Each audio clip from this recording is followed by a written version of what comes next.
All right. Welcome to the Successfully Unemployed Show. I'm super pumped to have a really good friend of mine on the show with me. He's in my mastermind. We've known each other for a number of years now, help each other's business. And I am pumped to bring on this gentleman. He's a speaker, a public speaker. He helps people get out of debt. He's got many businesses. He's a fantastic individual as well as business owner. He's going to help us to learn how to be successfully unemployed. So Adam Carroll, thank you so much for being on the show, man. Dustin, thanks for having me. It's good to be back. It's good to see you in person here. I feel like the last time we were together was it was RubeCon. It was Yeah, absolutely. yeah, Yeah. And what's fun is with the show Successful Unemployed, I've been walking everybody through the process of me creating a brand new business like Rubicon. And you were there and you were speaking, and everybody said, actually, no, I have to say this. Without provocation, I didn't ask anything, but I had numerous people, attendees say, Adam is my new best friend. I'm like, what? You just went to his talk and he's your new best friend? He's like, yes, I want to get to know Adam. Adam and I are hanging out. So this is a treat for everybody here on the Successfully Unemployed Show because they're going to get an inside look at your history and everything. So it was fantastic having there. So in the idea of thinking of like everything if you've done in your life, getting to where you're successfully unemployed now, you yeah. didn't start there. I mean, you had debt, you had businesses you had to create and work at a job. Would you mind walking us through a little bit of like you crushing debt and you becoming financially independent? Because, if you have debt, it's really hard to be financially independent. No doubt, no doubt. Well, I'll tell you, going back in the Wayback Machine here, Dustin, and it's especially poignant for me because on Friday of this week I celebrate 22 years with my wife. So we'll have been married 22 years, known each other for 25. So it's kind of amazing to think about, someone being in your life for that long. And it's clearly well over half my life that I've spent with this woman. When I first met her, Dustin, I was an idiot. I mean, I had my financial head so far up my financial, I couldn't see straight. And in meeting her and us really coming together as a couple, she said to me at one point, get rid of your debt or I'm going to get rid of you. And yeah, I had that same look on my face. I was kind of like, what? How could you, you're going to get rid of me if I don't get rid of this? And then I realized that we had come from two very different money backgrounds. And so for her, debt or overspending in general, she looked, very unfavorably upon because she came from a household that didn't have a lot and they scrimped and saved and pinched every penny and all of that. And, sure, she had borrowed some for college, but by the time we were both done with school, I think between the two of us, we had $48,000 worth of student loans, credit card, car loans, consumer debt and the like. And what we did, which was a little bit different than most, is we decided we were going to live on one income for our first couple of years of marriage. It happened to be hers because she was my sugar mama at the time. So John Commuta wrote a book called Debt Free and Prosperous Living way, way back in the 90s. And he was one of the first independent publishers, like doing self-publishing and selling books through the mail, actually, as it was. So he would do these radio ads and then you'd order this book and he would send it to you. So I paid the $47 plus shipping and I got the book and I was going through his book and I'm like, we can do this. I know we can do this. So over the next 24 months, we literally snowballed our way completely out of debt and had paid off 24 months. And we'd paid off 48,000 plus in student loans, car loans, credit cards, consumer debt. And all we had was a mortgage when we were in our mid 20s. That is super phenomenal. And we think of so many people go into debt, and that's a big thing that keeps most of us from becoming financially independent and becoming successfully unemployed. Because when you have that debt hanging over you, then you're constantly have to pay more money than you're even spending. Like you're just borrowing that money and you're spending that money. Now, when I quit my job, I was blessed to have good debt. If you've read Rich Dad Poor Dad, good debt puts money into your pocket. Bad debt takes money out of your pocket. And I had no bad debt, which was great, but I had lots of good debt. And when I was quitting my job, my wife said, very similar to your wife, she said, hey, if you're going to quit your job, you better pay off a lot of these loans. I'm like, but, and she said, well, we have money in the bank. Like, but babe, that's not for paying off debt. That's for buying more investments. And she goes, no, I don't care. If you're going to quit your job, you better pay off this debt. So we have that, much less payments coming out. I'm really blessed to be able to say that, yes, we paid off a lot of loans, 30 plus properties now. We only have like four loans on all of them. The rest of them just, yeah, they're just cash flowing, which is fantastic. So getting out of debt helps you overall. And then on top of that, you become financially independent because you just have that much less money coming out of your pocket. So you said, was it the debt snowball that helped, or was there something else that you used? Well, I'll tell you this is like super minute, but it made a huge difference. I think what happens, Dustin, is people they go into debt, getting all the trappings of wealth. They go into debt to get their car, they go into debt to get their home, they got to buy furniture, so they go into debt to get their furniture. They've gone into debt to get a degree potentially. So all this debt is hanging around us, and we've sort of been accustomed to believe that it's normal, natural, and good to have it. I mean, society teaches us that. Watch the TV critically, and all the commercials, half the commercials on TV are about finance this or get this for cheaper or 1.9% or whatever the number is. They're all going to sell you on why you should have debt. And so one of the things in John Comuta's book was he said, make it front and center. So on your refrigerator door, have a list of all of the debts that you have and begin redlining them out one by one as you knock them out. And, everyone today, I'm using these generalities, not everyone. Many people today are using Mint, or they're using YNAB, or they're using some aggregator that's pulling all their data in from their bank account. But I believe very few of them are looking at it every single time they walk in the house or they open the refrigerator door. Well, when it is front and center for you, as it was for us, we became militaristic about paying these things off. You know what I mean? Because that big red marker, we'd take a Sharpie and we would like celebrate redlining the debt that we had just paid off.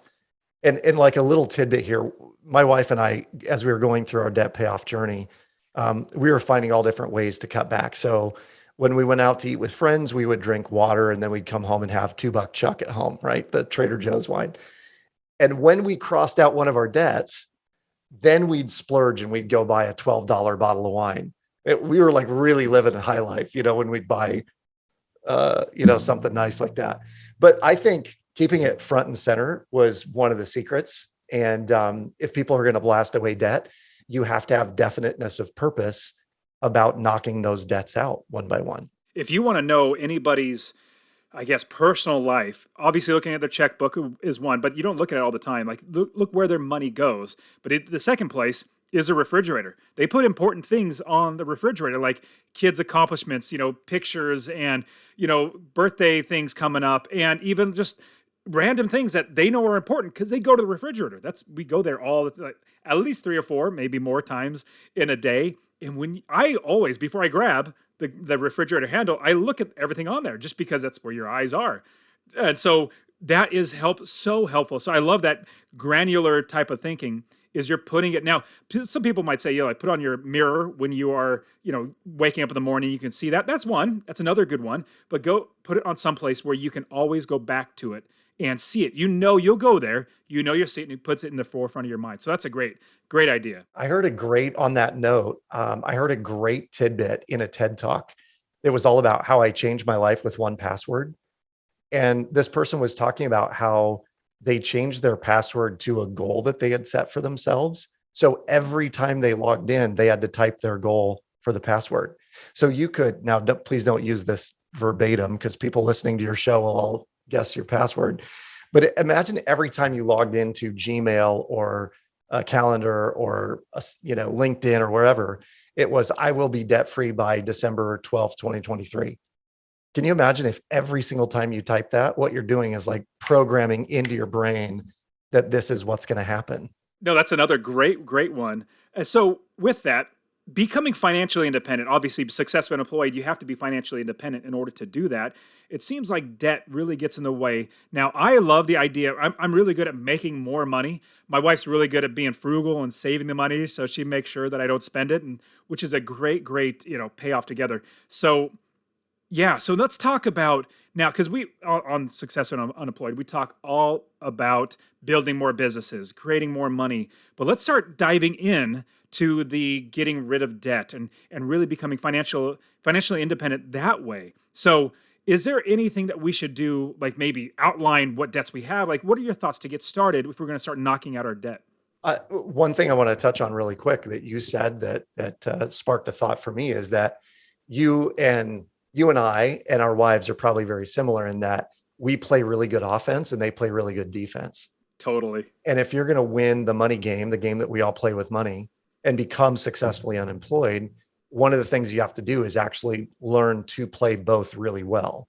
And the example I give folks is, do you watch the NBA at all, Dustin?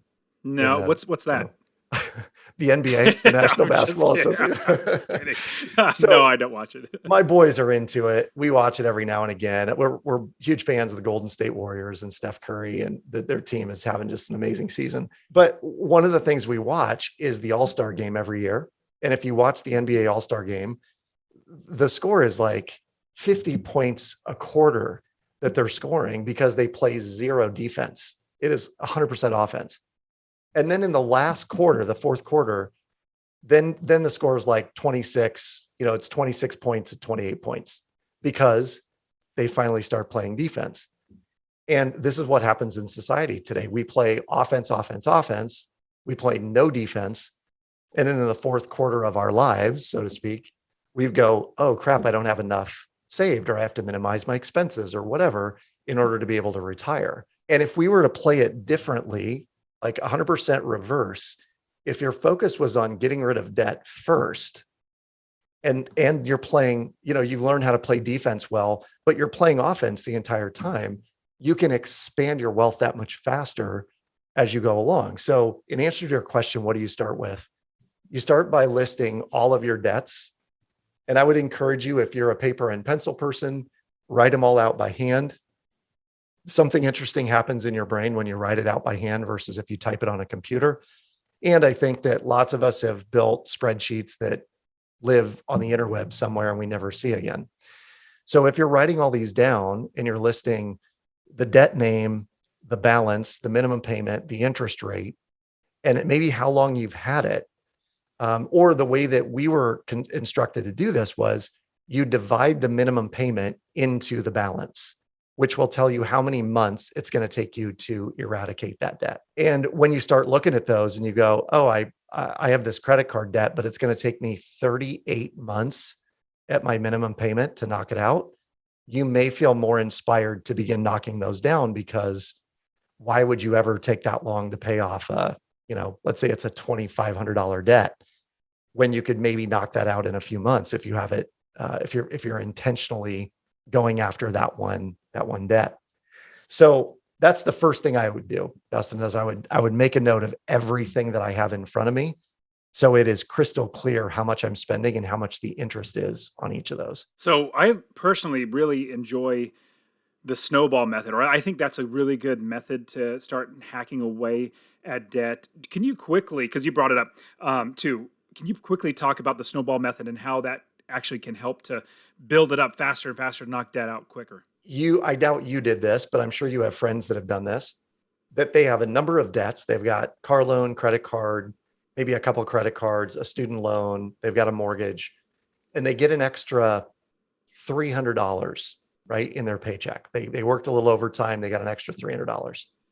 And so naturally, people will say, well, I got an extra $300. I have 6 debts.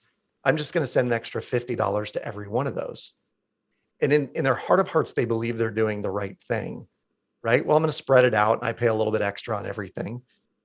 But the analogy that I give folks is, if I gave you a piece of bread and I said, I want you to toast this bread, and I gave you the option of using a flashlight or a blowtorch, you'd be like, I'll take the flashlight. This is going to be awesome. And someday I'll toast this thing and it's going to be great when I have toast finally, but it's going to take you forever. And so the snowball method is essentially instead taking a blowtorch to one piece of bread until it's toasted, and then throwing that aside, and then toasting the next piece of bread and throwing that aside. So the way we do that is you go after the lowest balance debt until it's completely gone, making minimum payments to everything else except that lowest balance debt. And when you do that, you're going to knock out the debt in record time. And then whatever your minimum payment was on that debt, you roll that up into the next lowest balance debt. and so on and so forth. And by the time you get to your vehicle or your student loan or your mortgage, your payments, your minimum payments, if you will, that you're sending in could be $1,000, $1,500, $2,000. And so you can see how if maybe paying off your mortgage isn't that important to you, you can see how just knocking out a car loan that has $12,000 left over, but you're sending 2 grand at a time. Well, you got 6 months and you just knocked out your car loan. And most people can be completely out of debt, not including their mortgage, within somewhere between 2 and 4 years if you really go at it hard. And what's interesting is some people might think, oh man, 2 to 4 years? Oh, that's a long time. I might not even start. Like, that's just, if you have those thoughts, I would suggest you put that away, because what Adam and I have done, not just in our debt, but in all of our business and our life, we look at getting things in the future and putting in hard work now. It's called delayed gratification. Moving forward, because we know what's the right way to go. We know that it's going to benefit us in the future, even though we might not get it right now. In fact, I blame the microwave for most of the problems in this world. And then Totally. TikTok now, because TikTok's just horrible. I know there are probably a lot of people that love TikTok. But like the microwave, before you'd have to boil water and cook the food. It would take at least 20 minutes, 30 minutes Yeah. to cook something. Now, literally the microwave, you put it in, and within a minute, there's a 60-second or 30-second boom, and it should come out.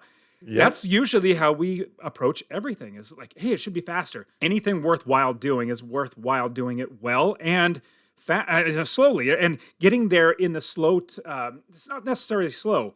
It's being methodical and doing it right. We're going to do it right from the very beginning. So there was also something you brought up to me recently, which is amazing. And I've honestly heard about this, and this is, you brought this way to get out of debt. And I've heard about it before you talked about it to me, but it was too confusing for me. And then you told me about it. And you said, hey, if you utilize this technique, now it's not the snowball method, it's a little different. If you utilize this technique to get out of debt, it will like dramatically make it even much faster, which is even better because we want things like microwave very fast. But it's utilizing more debt to get this off, which was really, really weird. But you explained it so much better than I ever could. So talk to us about this new way, not say new, but this way that you have found to get rid of debt utilizing, let's say, our home or something like that. So what you're referring to, we call the shred method. And I say we, it's my team and I who built an educational platform and a software around this method. And in essence, Dustin, I'll give sort of the 30,000-foot view from a more technical standpoint, and then I'll oversimplify it. Okay. So the technical standpoint is we use interest rate arbitrage to help people pay less in interest on their mortgage, their car loans, their credit cards, their student loans, et cetera. And essentially what we're doing is we're using the bank's money against itself.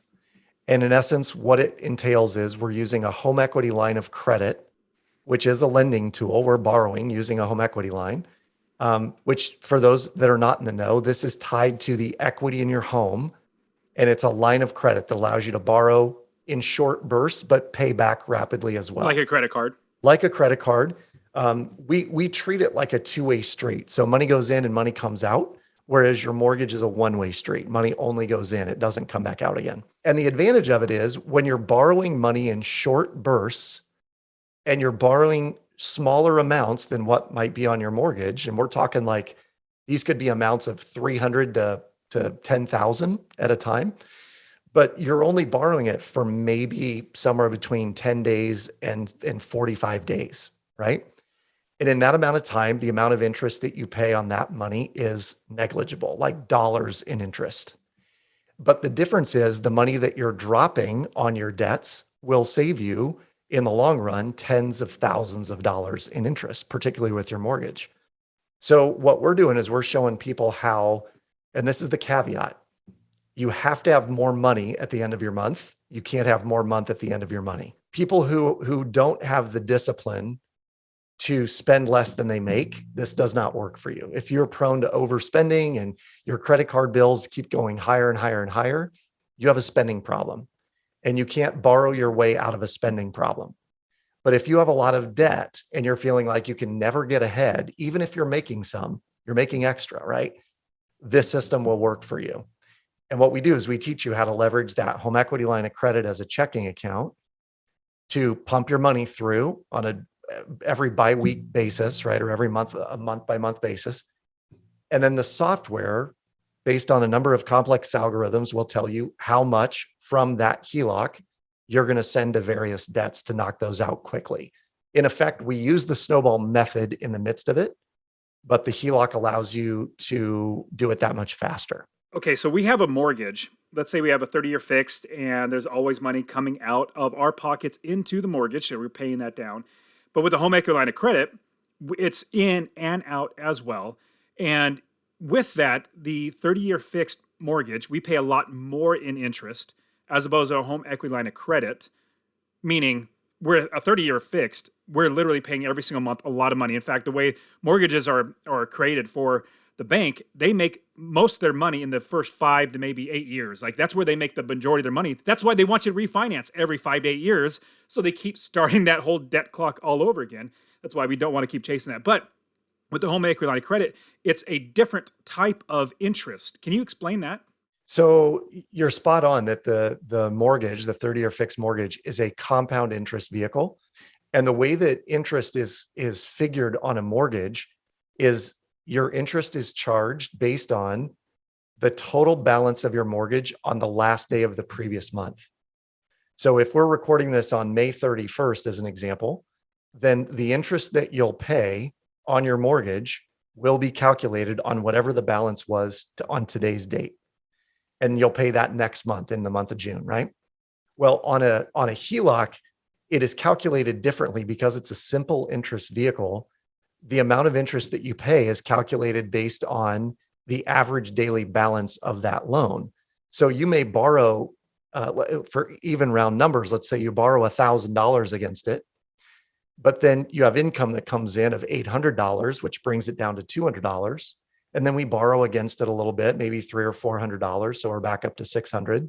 And then you get paid a couple of bonuses and you're down to $100. The average daily balance for that month might only be $200. So you're actually paying interest on the $200 over the course of 30 days, which again would be, in this example, it might be cents. It might be a couple of dollars. If we're talking about 10,000 or 20,000, most people don't realize this, but you might pay $10, $15, $20 in interest. But by dropping that significant chunk of money on your mortgage, it might save you somewhere between 10 and 18 payments, right? And if you're paying an average of $1,000 a month in interest on those payments to your mortgage, if you shave 18 months off your amortization table, you've just saved yourself roughly $18,000 in interest over the life of your That's mortgage. amazing. Yeah, so this can definitely be used not just for paying off your own home. Like if you have a car, right? If you had a home equity line of credit, you can use this to pay off any debt. Am I hearing that correctly? Absolutely. Absolutely. And some people will say, yeah, but my car's at 1.9% and the interest isn't that expensive, which is true. It's on $20,000 or $50,000, whatever your car loan is. But what the shred method really takes advantage of is most people, and let me take a step back. I believe that most people today don't have an income problem. They have a liquidity problem. So we make enough income to pay our bills. The banking system is guaranteed that because when they underwrite us, they go, well, how much income do you have? Okay, well, you can afford a $750 car payment, right? And so people wrap themselves into a 5 or 6 or 7 year car payment. And now they're offering 10-year car payments, Dustin. If you can imagine someone financing their car for 10 years just to be able to afford the payment that they have on that car. So what the shred method utilizes is the logic that your income is the key to making this work. So if you lock up $750 a month in income on your car loan, that's $750 of income that could be powering the shred method to blast away debt quickly. So our goal is to get rid of things like credit card debt, car loan debt, potentially student loans. Number one, to free up to not pay the interest that we're going to pay on those.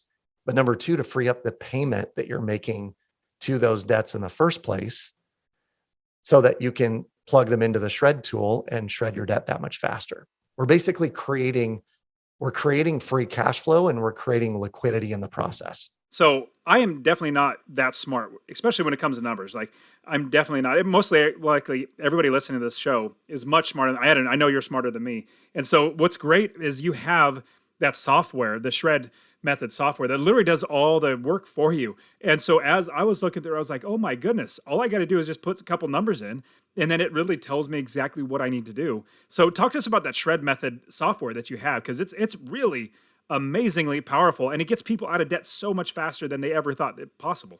The software itself is based on somewhere between 7 and 9 complex algorithms that are doing calculations all the time in the background that are trying to figure out the most efficient way to use your income. And there's we started talking about income efficiency and how efficient is your income. But the challenge for most people is they don't realize how inefficient their income really is. The software does all the math for you. So for people who say, I don't really, how much should I send? Or I don't know how much to send, or I'm not that disciplined. The software literally will tell you on today's date, action required is send $1,321.88 from your HELOC to your mortgage or to your credit card or to your student loan. And what it's doing is it's calculating how much of the available HELOC do you have based on your income and expenses over the next several days. And can you send that to a debt that will offset how much interest you would be paying or saving? In effect, it's creating efficiency all the time. And so I give people this example. If you were to leave your house in the morning to go to the grocery store, and let's say it's 7 or 8 o'clock when you go, and you come back home knowing that you have to go to the post office at 4 p.m. that afternoon, would you leave your car idling in the driveway? No, you wouldn't, right? Why wouldn't you? Absolutely not. You're just wasting. Yeah, it's wasteful. It's inefficient. It's hard on the engine. You're burning gas. You're polluting the environment, et cetera, et cetera. Some people have said, because your car will get stolen. And I was like, not in Iowa. People would come wash it for you and be like, oh, I saw your car was running. So here's what I tell people. You having money sitting in a checking or a savings account for months and months and months and years on end is like leaving your car idling in the driveway all day long while you wait to go from the grocery store to the post office inside. And when folks are like, well, but you got to have savings, you got to have 6 to 12 months of living expenses and so on and so forth. I will typically ask the question, do you need access or do you need availability? Do you have to have the funds there, or can you make sure that you have a place to be able to go get it?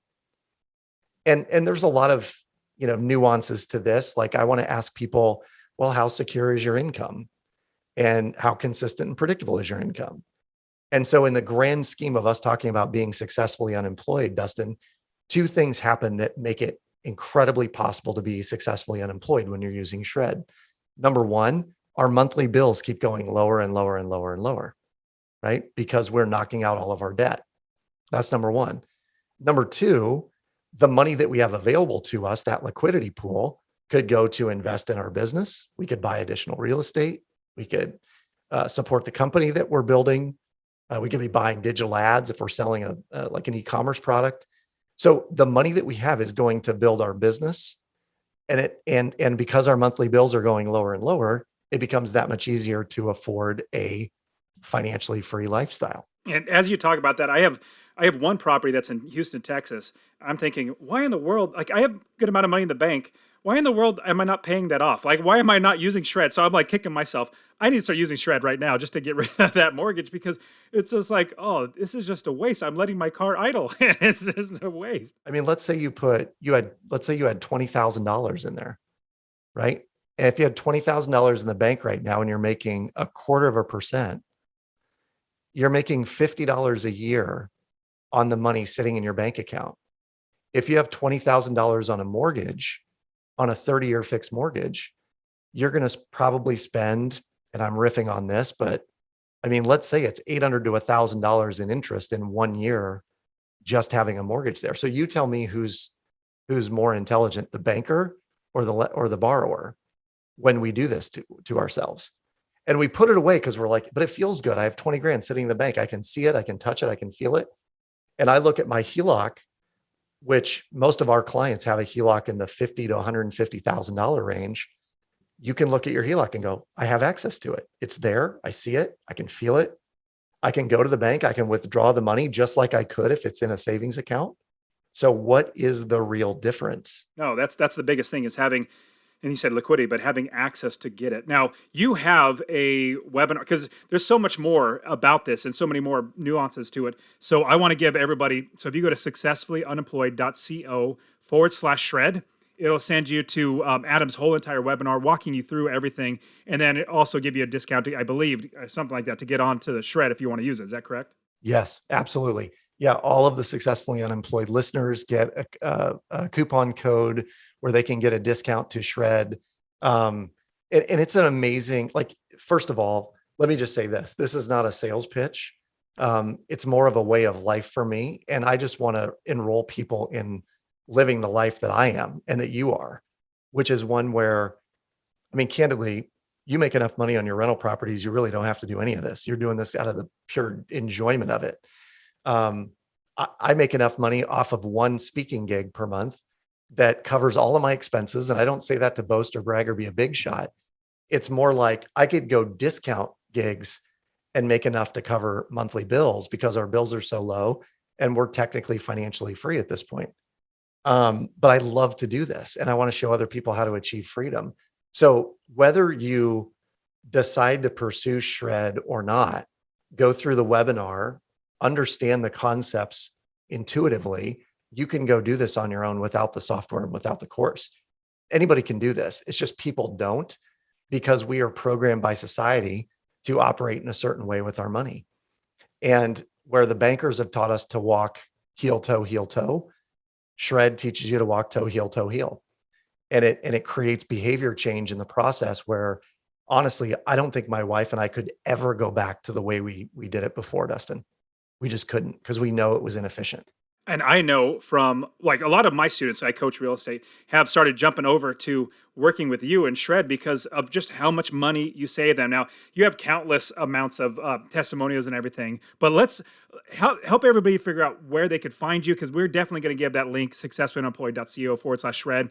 Get over to your webinar. Any other ways that people could either reach out to you, find you online, or anything like that? Yeah, you can find me on, so the shred method is on Instagram and we do quite a few posts on Instagram. So it's the.shred method. You can find me on Instagram, adam.carroll, Carroll.